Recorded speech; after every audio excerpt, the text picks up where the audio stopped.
Ravi de vous retrouver pour ce nouveau rendez-vous de votre émission qui parle de Covid-19 tous les soirs dans la semaine. Ce soir, nous débattons bien sûr de ce thème, le personnel soignant. Comme il va, notre invité, Yao Didier Degbe, il est chef division des établissements publics de soins. Bonsoir, docteur, et merci d'être là. Bonsoir. Alors, comment se présente ou bien se comporte bien sûr votre secteur en matière de personnel à l'heure où nous parlons sur ce plateau? Non, je dirais que le secteur se porte assez bien. Nous avons des structures de santé de différents niveaux et dans les différentes parties du pays. Et au niveau des structures publiques du pays, le personnel qu'on doit avoir, on fait tout possible pour mettre à disposition ce personnel-là dans ces structures. Donc, on peut dire aujourd'hui qu'il n'y a plus de pénurie ou manque de personnel soignant dans les différents centres, dans les différents districts sanitaires du pays. 44, c'est ça? 44 districts sanitaires, oui. Oui, bon, on ne parlera pas de pénurie. Bon, c'est vrai qu'on peut avoir quelques insuffisances au niveau du personnel dans certaines structures, mais ce n'est pas une pénurie. Ce n'est pas une pénurie. À quoi cela est dû? Comment ça s'explique concrètement? Non, c'est que au niveau de chaque structure, principalement au niveau des unités de soins périphériques, qui sont les premières structures de contact pour les populations les plus reculées. Il y a des normes pour le personnel qui doit avoir au niveau d'une USP de type que nous appelons le type 1, qui correspond au dispensaire. Et puis également au niveau des USP de type 2 que nous appelons habituellement les CMS. Ok. Voilà. Les types 1 là, qu'est-ce que les normes disent concrètement? Au niveau des types 1, il doit y avoir nécessairement un infirmier diplômé d'État, au moins. Il doit y avoir une sage-femme diplômée d'État et une accoucheuse. Donc, on sait qu'actuellement, au niveau de toutes ces structures-là, il n'y a pas de sage-femme. Des fois, c'est des accoucheuses, quand même diplômées d'État. Mais il y a dans certains cas où il n'y a même pas d'accoucheuse. Donc, c'est pour ça que l'État fait des efforts pour disposer de personnel requis au niveau de toutes les structures. C'est parce qu'il n'y a pas de personnel formé ou on éprouve de difficultés à recruter? Bon, l'État a son programme. Oui. L'État a son programme. Ce n'est pas parce qu'aujourd'hui, on constate qu'il n'y a pas de personnel requis au niveau de toutes les structures que par baguette magique, l'État peut mettre ce personnel à disposition. Et vous constatez que très régulièrement, l'État organise des concours de recrutement. Justement, c'est dans ce sens-là, pour pouvoir aller au respect des normes. Ça, c'est pour le type 1 et le type 2. Le type 2 aussi, c'est... Le type 2, c'est que les types 2 sont dirigés par des médecins, les CMS, les médecins, ou à la rigueur, un assistant médical. Et donc, vous allez voir qu'au dernier concours, il y a beaucoup de CMS au niveau du pays qui n'avaient pas de médecins. Et la particularité de ce concours-là, c'est que il y a une grande partie de ces CMS-là ont été dotés de médecins pour le respect des normes. Donc, il doit y avoir un médecin, il doit y avoir un assistant médical, il doit y avoir plusieurs sages-femmes. Donc, l'État fait des efforts pour aller vers ces normes-là. Les CMS sont implantés à quel niveau du pays, les USP? Bon, en principe, les USP sont implantés au niveau des villages. Bon, plus particulièrement au niveau de tous les villages où il y a un chef canton, il y a nécessairement une USP de type 1. Mais il y a certains autres villages aussi, bon, même s'ils ne sont pas au niveau de canton, il y a ces USP de type 1. Et donc, les CMS, c'est au niveau de... C'est compte tenu de la population aussi de la localité. De la population. C'est compte tenu de la population. Donc, il y a certains villages qui sont de très gros villages et c'est à ce niveau-là qu'on met les CMS, les centres médico-sociaux, qu'on appelle encore les GSP de type 2. Donc, c'est lié... à la densité humaine. Voilà, c'est beaucoup lié à la densité humaine. Oui. Mais comment on peut expliquer le fait que dans certaines localités, certains villages, on n'en dispose pas du tout? C'est les initiatives personnelles qui sont beaucoup plus visibles. Oui, ce qu'il faut comprendre aussi, c'est que il y a plusieurs critères qu'on prend en compte avant de mettre en place une structure sanitaire dans les localités. Il y a, comme je l'ai dit, il y a la densité de la population, mais il y a également les distances. Les distances aussi comptent. Vous savez que dans le pays, vous allez dans certaines localités où il y a des villages qui sont distants de moins de 5 km l'un de l'autre. Alors que normalement, une ISP de type 1, quand elle est mise en place, c'est pour desservir une population dans un rayon de 5 km. De 5 km. Voilà. Ce qui fait que on peut mettre une ISP au niveau d'une localité. Il peut y avoir une autre localité qui n'est pas très loin. En principe, ce n'est pas... compte tenu de la distance, on n'est pas obligé de mettre une telle structure à cette place-là. Mais, bon, des fois, les plaintes des populations font que dans certaines localités, ceux qui sont originaires de la localité, eux-mêmes prennent ce genre d'initiative-là. Oui. Donc, c'est un peu ça. Hein? Alors, quand on essaie de prendre certaines illustrations ou exemples palpables, dans certaines localités, carrément, on n'en trouve pas du tout. Et dans d'autres, on a ça en nombre suffisant. Ça dépasse même, on se dit, mais comment ça s'est passé? Des structures publiques? Des structures publiques, on trouve dans certains autres beaucoup plus, et dans d'autres, on n'en trouve pas pratiquement. Non, les structures publiques, c'est ce que je viens d'expliquer. Hein. Je ne suis pas sûr Parce que on se demande, mais si ce n'est pas peut-être un problème de personnel qui s'impose, qui se pose à ce niveau-là, où on n'arrive pas, ou bien d'autres préfèrent ne pas aller dans les villages, on préfère rester peut-être un peu dans les zones qui sont plus ou moins, il y a l'électricité un peu. Oui, des zones qui sont plus ou moins attrayantes. Ah, oui. non, ça bon, nous sommes tous des humains. Hein. Oui.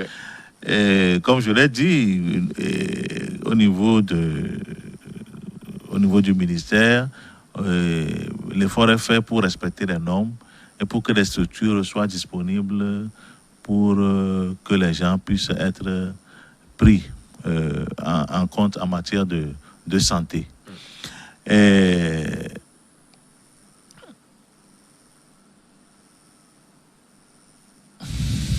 Oui. Oui, donc, vous pouvez reprendre la question, c'est que j'ai un peu oublié la question. C'est par rapport à l'implantation de certaines structures sanitaires dans certaines zones. Ok, bon, oui, ça me revient. Donc, pour respecter ces normes-là, il peut y avoir une localité où on va aller mettre plusieurs structures publiques en place. Parce que j'ai dit tout à l'heure que les critères sur lesquels on se base pour mettre en place les structures sanitaires, je l'ai dit donc, en fonction de ces critères-là, il ne peut pas y avoir un village, par exemple, on peut avoir deux structures publiques qui sont installées dans un même village. Non, ça n'est pas possible. Ce n'est pas possible. Ce qu'il faut savoir aussi, c'est que ça évolue dans le temps. Vous pouvez avoir une localité qui, aujourd'hui, en 2020, en fonction de sa population et en fonction de sa distance par rapport à une autre USP qui existe dans la localité, si on prend en compte ces éléments-là, cette localité-là, on n'a pas besoin de mettre une structure en place aujourd'hui. Mais si le milieu a évolué et que la population a atteint un certain nombre, et il est nécessaire de mettre en place une structure à ce niveau-là après, ça se fait aussi. Donc, c'est une situation qui évolue dans le temps. Est-ce qu'il faut avoir forcément une densité humaine aussi importante forcément avant d'avoir une structure dans la zone? Nous allons prendre peut-être à titre d'exemple, peut-être, je ne sais pas si vous connaissez cette localité-là, un peu vers le Ghana. Pour ceux-là qui sont au niveau, par exemple, de Yeviépé, Agripatodji, Clomayon, ils sont obligés de venir jusqu'au niveau de Badapé. Vous voyez un peu, avant c'était ce qui fait, et toutes les naissances sont enregistrées au niveau du centre de santé de Badapé. Et c'est parce que ça est devenu aujourd'hui. Mais quand on sait que, par exemple, la localité de Womé, Clomayondi, Yeviépé, Agripatodji, on a une forte densité humaine dans ces zones-là. N'est-il pas peut-être bon d'implanter celles-là, des structures pouvant aider ces gens-là à ne plus vraiment vouloir traverser la frontière, aller dans le Ghana, ou carrément venir ou bien se faire soigner dans leur propre zone? Oui, d'accord. Il y a un autre élément dont je n'ai pas parlé tout à l'heure aussi. Oui. C'est l'élément de... des fois, il y a certaines structures qui sont difficiles d'accès. La zone. Voilà, par exemple, ça peut être une zone montagneuse, ça peut être une zone qui peut-être la plupart de l'année, cette zone est coupée du reste du monde par un cours d'eau, quelque chose comme ça. Et il y a certains de ces critères-là aussi sur lesquels on se base pour mettre en place des structures dans certaines localités. Bon, j'avais parlé de la densité de la population, j'avais parlé de la distance, mais il ne faut pas oublier aussi qu'il y a certaines zones qui sont enclavées ou bien qui sont difficiles d'accès. Et après étude, au niveau de chaque district, nous avons des directeurs de district. Et les directeurs de district sont chargés d'étudier la situation dans leur district. Et c'est à partir de là que des propositions sont faites au niveau du ministère pour implanter les nouvelles structures publiques dans les localités. Les nouvelles structures, dans d'autres, on en a, mais c'est également ce problème de personnel-là. Nous parlons bien sûr sur ce plateau-là qui s'impose. On n'a pas vraiment une main-d'œuvre qualifiée et on assiste en quelque sorte à de bricolage, ça et là, où on te dit il n'y a plus d'alcool, il n'y a plus paracétamol, donc revenez tel jour pour telle chose. On se dit vraiment il faut implanter parce qu'il faut implanter ou bien il faut mettre tous les moyens qu'il faut aussi à la disposition de ce personnel, quand bien que le personnel n'est pas vraiment en nombre aussi. Oui, bon, là, je crois que vous avez parlé de deux choses à la fois. Vous avez parlé du personnel. Vous avez parlé aussi du matériel de travail. Voilà, du matériel de travail. Oui, et tous les éléments doivent être mis en place pour qu'une structure, pour qu'on dise qu'une structure marche. Hein? Et il il y a l'infrastructure même, qui est la construction. Et maintenant, si la construction est en place, il faut du personnel, et comme vous l'avez dit, il faut du personnel qualifié, du personnel formé, qui connaît le travail qu'il doit faire.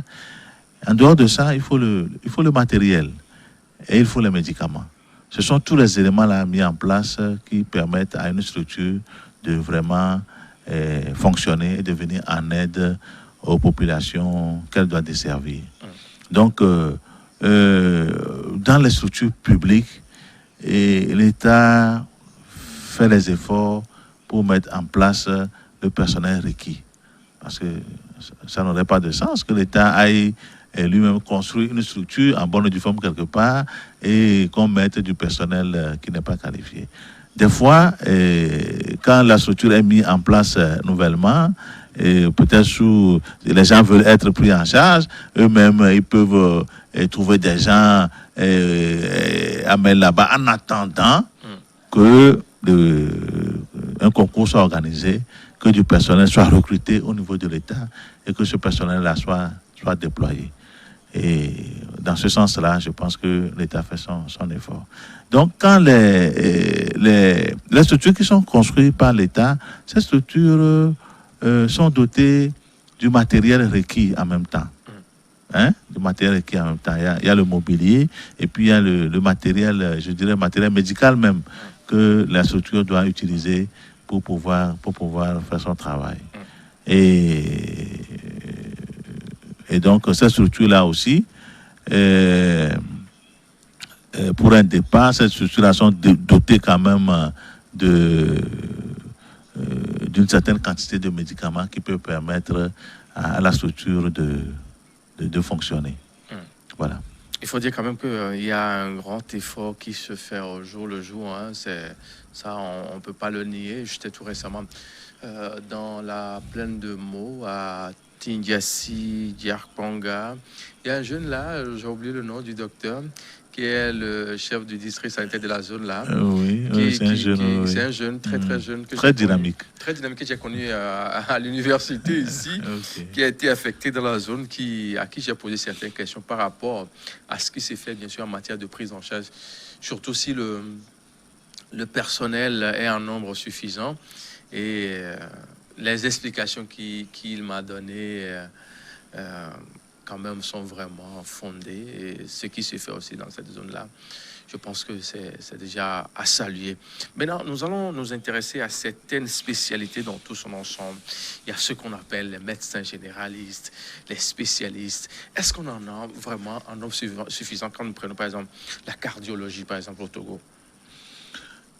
Oui, la cardiologie... C'est un exemple parmi tant d'autres. Hein? Oui, justement, c'est un exemple parmi tant d'autres. Je n'ai pas le nombre de cardiologues qu'on a au Togo, mais c'est que, en principe, toutes les spécialités médicales, en tout cas, la grande majorité des spécialités médicales devaient être disponibles dans chaque région du pays. Ça veut dire que, par exemple, si je prends le CHR d'Apaon, par exemple, oui. Le CHR d'Apaon, en principe, ces spécialités médicales-là, comme la cardio, la neurologie, donc ces spécialités doivent être disponibles au niveau de ces structures-là. C'est pour éviter à ce que un malade qui est vu par un médecin généraliste et qui voit que ce malade doit être adressé à un spécialiste pour une prise en charge plus adéquate, que le malade soit obligé de quitter Dapon. C'est même pas Dapon, mais peut-être c'est vraiment dans une ferme de Dapon pour arriver jusqu'à Lomé avant de voir un médecin, un cardiologue, quoi. Donc, en principe, c'est quelque chose qui est prévu au niveau de tous les CHR du pays, que ces spécialités-là soient disponibles pour que les gens ne soient plus obligés de faire des grands déplacements. Donc, bon, c'est un plan qui est en place. Il faut faire des efforts pour aller vers ce plan. Mais comme on l'a dit aussi, nous sommes des humains. C'est des personnes qu'on déplace. Et malheureusement, souvent, il y a d'autres critères qui sont pris en compte par ces personnes-là. Et des fois, c'est un peu difficile. Quand on passe à un concours, est-ce qu'on doit imposer forcément... Pardon? Quand la personne réussit à un concours, elle est choisie pour bosser dans une zone, est-ce qu'elle, au lieu de régner, renoncer, dit que les facteurs ne lui permettent pas vraiment de... Il y a des fois des démissions. Il y a des fois des démissions en fonction de là où la personne est. Il y a des fois des démissions. C'est ce qui est un peu déplorable. Mais, ouais. Ce qui est étonnant, des fois, on entend certains parler de certains mots cruels. On dit pour telle chose, on peut transférer la personne, par exemple, de CHU Sylvanus ou bien CHU Campus à l'hôpital Saint-Jean-de-Dieu d'Afanya, par exemple. On se dit, mais en réalité, est-ce qu'on ne peut pas tout faire sur place? Il faut déplacer la personne. Si à mi-chemin, il se passe quelque chose de le malade. Oui, le malade. Ah, ok. Non, c'est ce qu'on. C'est ce que. C'est un peu difficile, hein? Oui, c'est ce que j'étais en train d'expliquer un peu tout à l'heure. C'est que des fois, le temps de déplacer la personne vers une autre structure qui est très éloignée, il peut y avoir des dégâts. Donc, c'est pour ça que vraiment, des efforts doivent être faits pour que les spécialités là soient disponibles. Parce que si les spécialités sont disponibles au niveau de chaque région, si je suis dans la région, je ne sais pas, dans la région centrale par exemple, et que il y a beaucoup de spécialités qui sont disponibles au CHR de Sokoré, alors tous les malades qui vont venir de Tchamba, de Blita, de Sotobois. Ça, je suis en train de parler des villes, ça. Oui, voilà. villes, Alors, donc, même les localités qui sont reculées dans ces préfectures-là, ils ne seront pas obligés de faire distance de chez eux jusqu'à Lomé, de chez eux jusqu'au CHR Sokoré. Je pense que la distance est très, très raccourcie et ils seront plus vite pris en charge. Quelqu'un qui a peut-être les maux de ventre, peut-être qu'on peut facilement lui trouver les solutions sur place. Par exemple, pour celui-là qui est à Tado ou à Kwekpleme ou à Toon, on le dit, il n'a qu'à venir jusqu'au niveau de CHR Notchen. On se dit, mais qu'est-ce qui n'a pas entre-temps marché? Moi, j'ai un mauvais souvenir, surtout en matière de ce transfert de patients. Quand on était encore sur les bancs, il y a un camarade comme ça qui a perdu sa maman. On le dit de CH Palimé, on le transfère à l'hôpital d'Agou, Nyongbo. Et par après, on dit non, il faut l'envoyer chez les frères baptistes de Pelechiko. Et à mi-chemin, la personne est décédée comme ça. Et tous ces tralala, là, on se demande, mais qu'est-ce qui n'a pas entre-temps marché quand on sait que dans les pays évolués aujourd'hui, si nous prenons par exemple l'exemple de la France, les médecins togolais sont en nombre pas possible. Selon les statistiques qui nous reviennent très souvent, les gens préfèrent peut-être quitter le pays ou bien aller vendre leurs compétences ailleurs que de mettre ça au profit au pays. Comment? Bon, ça... Parce qu'on a pas mal de spécialités, hein, des traumato-chirurgiens, orthopédistes. Je sais qu'il y a beaucoup il y en a plein. Il y a beaucoup de médecins togolais à l'étranger, mais bon, ça, c'est selon comment chacun prend ça. On ne peut pas aller obliger, je ne sais pas, on ne peut pas aller obliger quelqu'un d'un si haut niveau, on ne peut pas aller l'obliger à venir travailler. C'est une question de conscience aussi.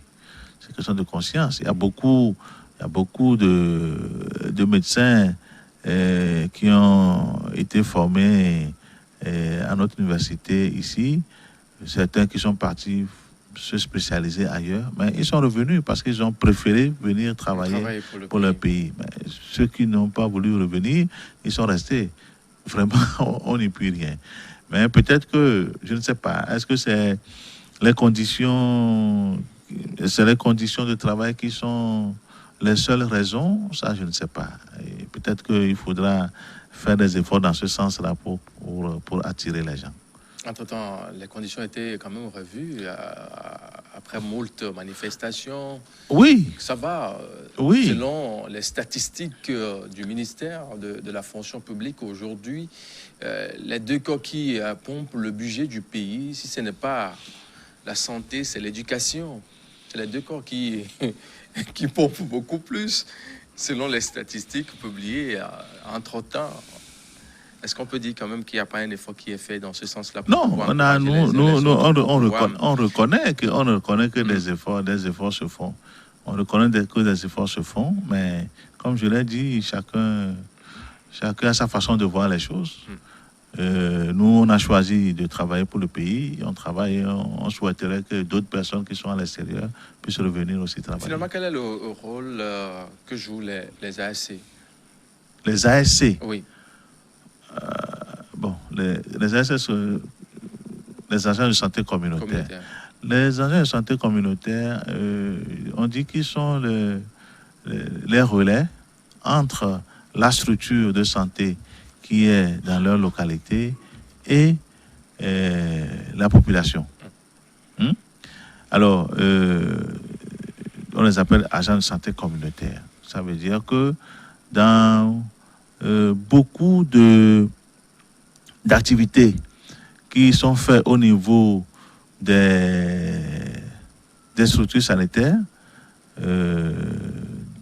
dans les villages et les coins reculés, ces agents de santé ont pour responsabilité de pouvoir faciliter le travail du personnel de santé dans la population. Je donne des exemples. Au niveau des USP, on fait la vaccination aux enfants, aux petits-enfants. Et les petits-enfants sont avec le maman à la maison. Mais pour avoir une bonne couverture vaccinale, il faut que la majorité de ces enfants-là soient retrouvés pour être vaccinés. L'agent de santé communautaire, par exemple, son rôle, c'est au niveau de la structure, tous les enfants qui sont nés, ou bien tous les enfants, peut-être qui sont nés ailleurs, mais qui sont venus commencer la vaccination. Il y a un registre où on a le nom de tous ces enfants, avec leur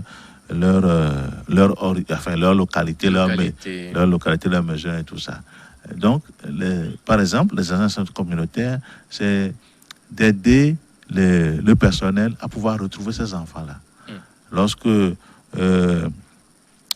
jour où l'enfant doit être encore vacciné approche, ces communautés peuvent passer dans les maisons, parce que puisqu'ils connaissent aussi les enfants, pour rappeler aux parents que le temps arrive, le jour-là, il faut ramener l'enfant au centre pour la vaccination. C'est un exemple.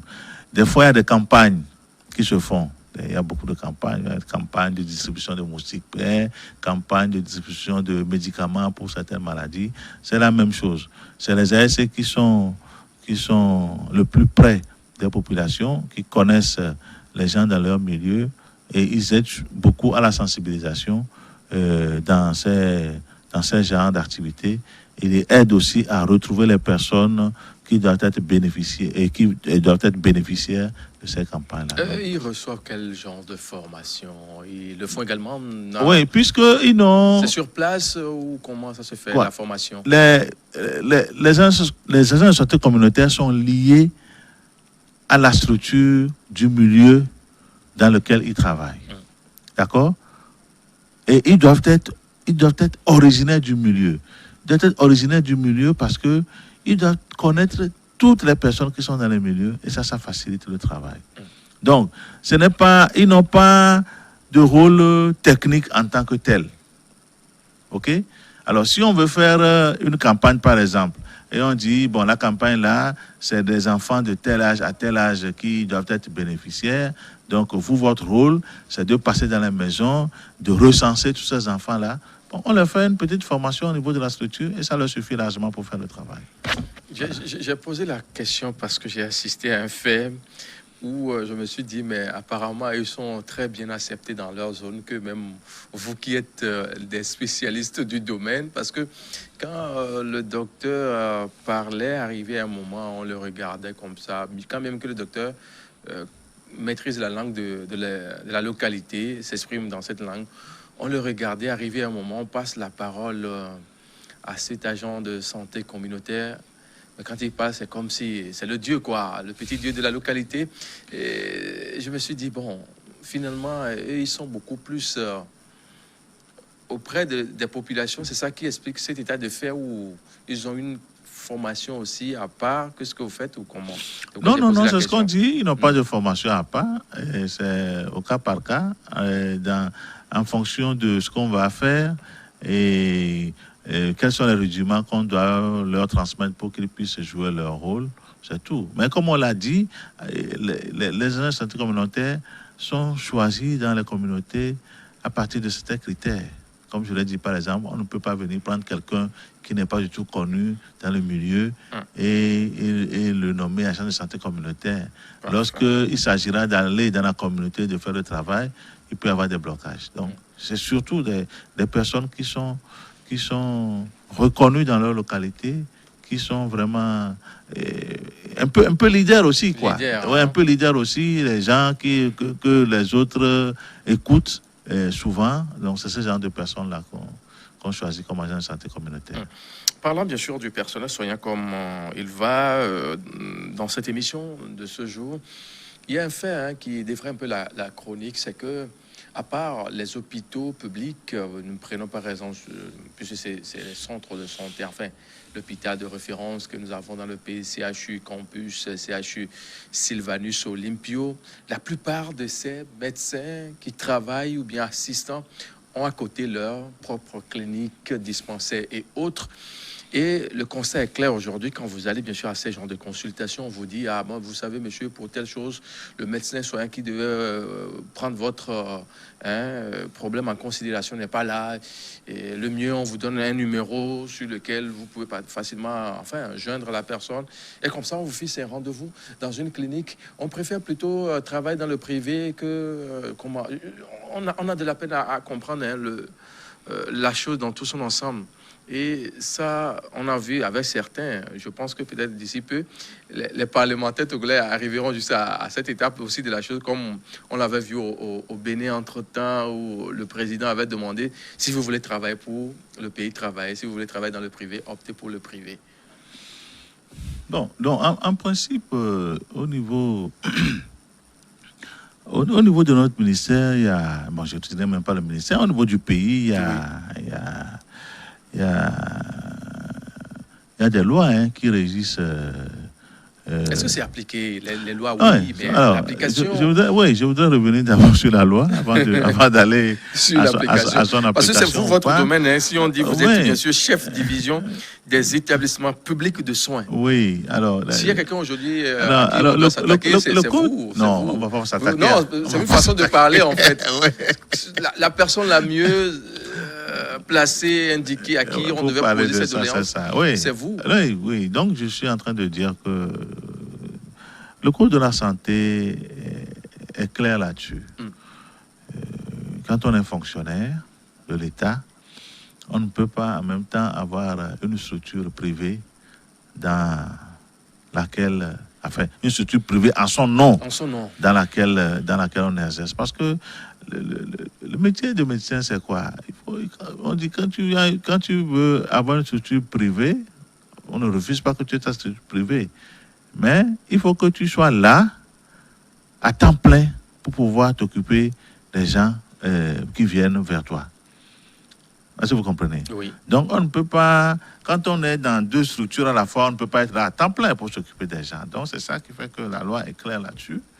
Mais s'il y a constat que les gens font ça... Non, mais c'est un constat, vous-même, oui, les plaintes vous parviennent. Oui, c'est ce que je dis. S'il y a constat que les gens font ça, c'est que les gens sont en train d'aller contre la loi.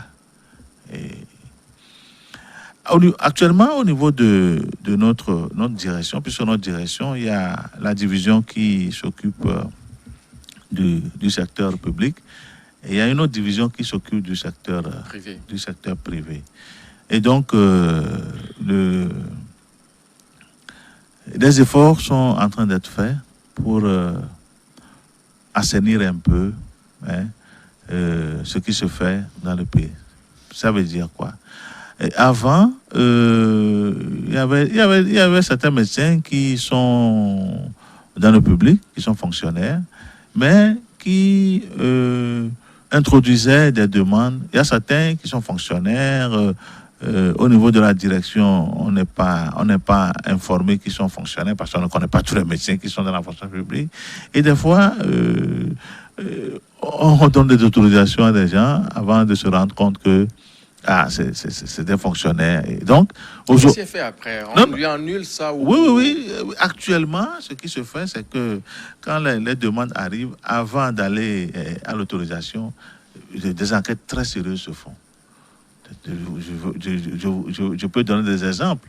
Et tout récemment, il y a des demandes qui ont été introduites pour avoir l'autorisation. Et entre-temps, certains qui avaient introduit les demandes, ils ont passé le concours d'entrée dans la fonction publique. Il y a certains qui ont réussi. Et donc, dans les dossiers-là, on les a rappelés pour leur dire, bon, désolé, et à partir d'aujourd'hui, vous êtes fonctionnaire, et donc vous ne pouvez plus avoir une autorisation.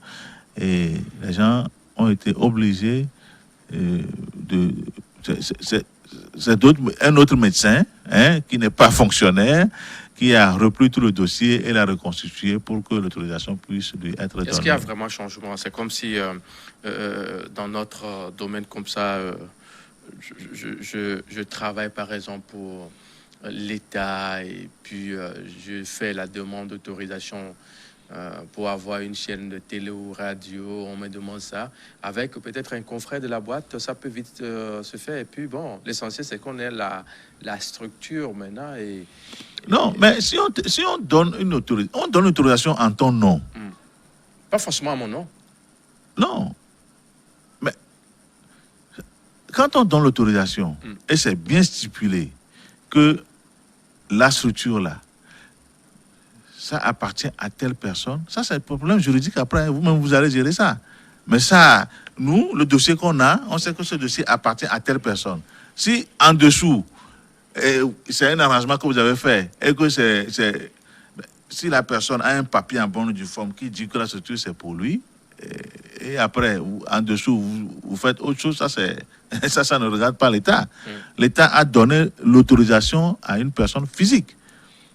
Est-ce que vous voyez? Oui. Maintenant, si c'est un arrangement, nous, on ne peut pas aller vérifier ça. Alors, comment on peut faire justement pour avoir, sinon, entre guillemets, une main mise sur ce personnel-là qui doit être permanemment en place pour veiller au grain quand on a des soucis? On a souvent certains cas délicats. On dit, il y a tel accident, on a telle chose, on arrive, on dit, bon, le médecin ou bien celui-là qui devait s'occuper du cas, il n'est pas là, d'abord aller chercher un bon de quoi quelque part, il faut aller à tel niveau, que la personne doit venir, finalement, on vous dit, bon, prenez ce numéro-là, allez dans telle clinique à tel niveau. Comment on peut faire pour quand même assainir un tant soit peu ce qui se passe quand on sait qu'il y a manque à ce niveau, et dans d'autres structures, on en a privés, on en a à suffisance. Et ceux qui devaient être normalement dans le public, ce sont eux qui se sont donné du plaisir à créer ce désordre-là, entre guillemets. Ok. Je pense que c'est vrai, nous sommes au niveau du ministère et souvent ces questions-là nous reviennent, mais nous ne sommes pas les premiers sur le front. En principe, chaque structure a des responsables. Chaque structure sanitaire a des responsables. Et en principe, il revient de la responsabilité de ceux qui sont les premiers responsables de cette structure-là d'appliquer des textes. Et maintenant, si ça dépasse ce niveau, ou bien appliquer les textes et rendre compte. Est-ce qu'on sanctionne vraiment? Vous sanctionnez? Mais ces patrons-là qui devaient sanctionner, là, ils sanctionnent vraiment? Si c'est pas entre-temps un confrère qui a fait soulever un problème dans la presse, on a vu dans un hôpital public, enfin, certains noms ont été affichés sur le tableau d'affichage pour dire, bon, telle personne est mise à l'écart, voilà, ça s'arrête là. Est-ce qu'on sanctionne vraiment? Non, on sanctionne. Au niveau du ministère de la Santé, nous sommes des fonctionnaires comme tous les autres fonctionnaires du pays. Et au niveau de la fonction publique, il y a des textes. Hein?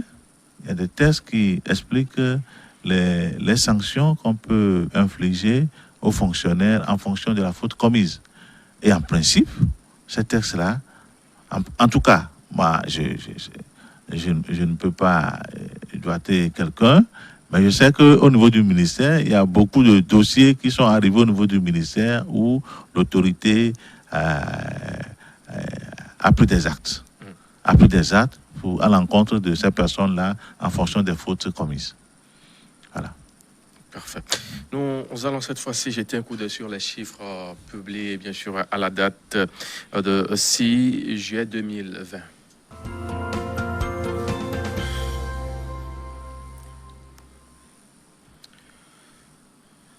Le 6 juillet 2020 au Togo, la situation se présente comme suit. Nous avons 215 cas actifs avec 450 cas guéris pour 15 décès et 680 cas confirmés au total pour 32 950 nombre total de tests effectués et 4,27 tests pour 1000 habitants.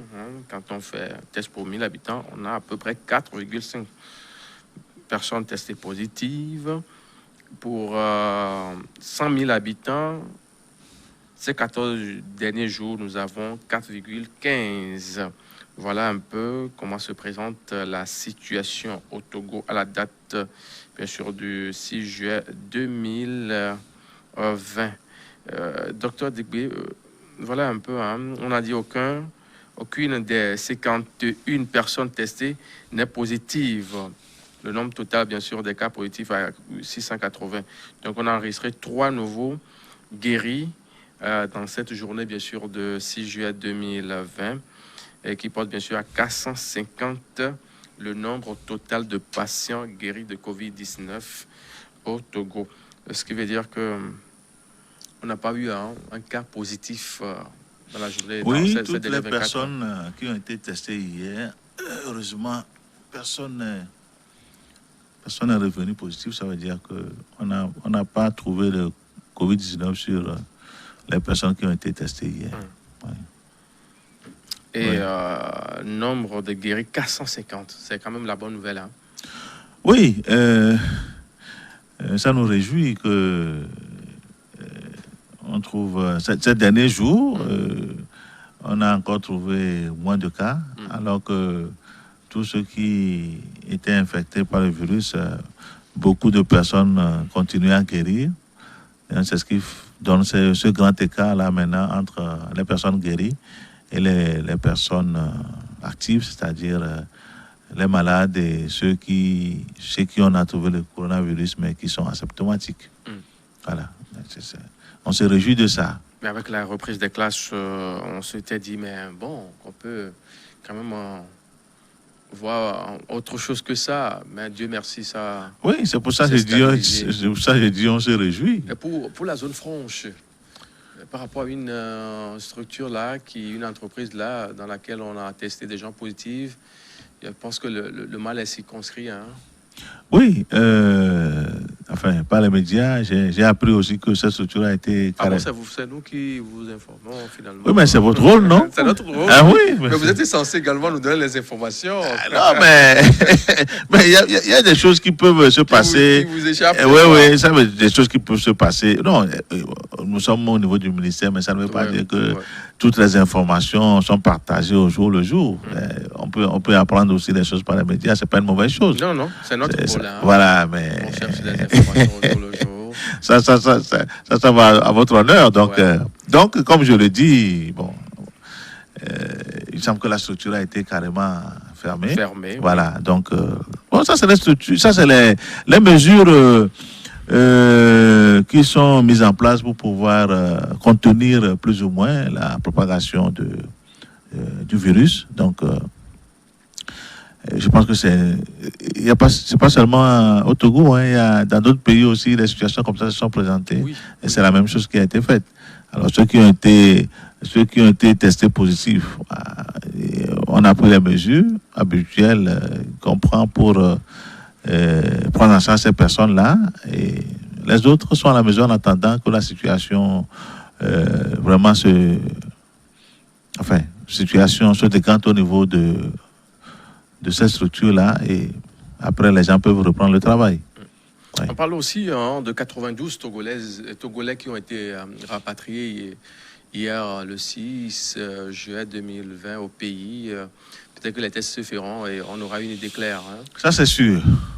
Toutes ces personnes-là seront testées, et en fonction des résultats qu'on aura, on saura s'il y a beaucoup de personnes qui ont été retrouvées positives, puisque comme les résultats sont toujours donnés par rapport aux cas contacts, aux voyageurs et aux suspects, donc même si ce n'est pas dit directement, on saura si parmi ces personnes-là, il y a beaucoup qui sont revenus positifs ou pas. Oui. Docteur Yao Degbe, nous sommes pratiquement à la fin de cette émission et notre thème du jour. Si vous avez un mot à l'endroit, bien sûr, de vos éléments, si je peux le dire ainsi, quelle est cette information ou bien ce mot-là que vous avez à placer à leur endroit, surtout à ce personnel soignant-là qui est censé veiller au grain en ce temps de crise sanitaire? Non, moi, je vais d'abord féliciter très sincèrement tout le personnel de santé pour le travail de qualité qui est fait dans cette situation de crise sanitaire. Et je demanderai à ce qu'on redouble d'efforts. Ça fait déjà 4 mois qu'on est dans cette situation-là, mais on garde le cap. Donc, qu'on redouble d'efforts. Et je demanderai à la population d'aider le personnel. Et on a dit, sous d'autres régions, on dit que c'est une guerre qu'on est en train de mener contre le Covid-19. Et donc, une guerre, là, ce n'est pas le personnel de santé seul qui peut faire cette lutte. Et donc, que la population aide le personnel de santé. En quoi faisant? En respectant les mesures qui sont édictées par l'autorité. Si nous respectons ces mesures-là, on aura moins de cas et le personnel ne sera pas dépassé par les événements, comme on le dit. C'est-à-dire que quand on a moins de cas, ça va faire que les gens peuvent mieux prendre en charge le peu de personnes qu'il y a. Mais s'il y a beaucoup de malades, c'est là où vraiment les gens peuvent être fatigués, et moins de vigilance, et la prise en charge peut en pâtir. Voilà. Merci à vous d'être passé dans cette émission de ce jour. Bon retour sur vous. Merci. Messieurs et dames, nous sommes arrivés à la fin de cette émission de ce jour. Très bonne suite de nos programmes et à demain.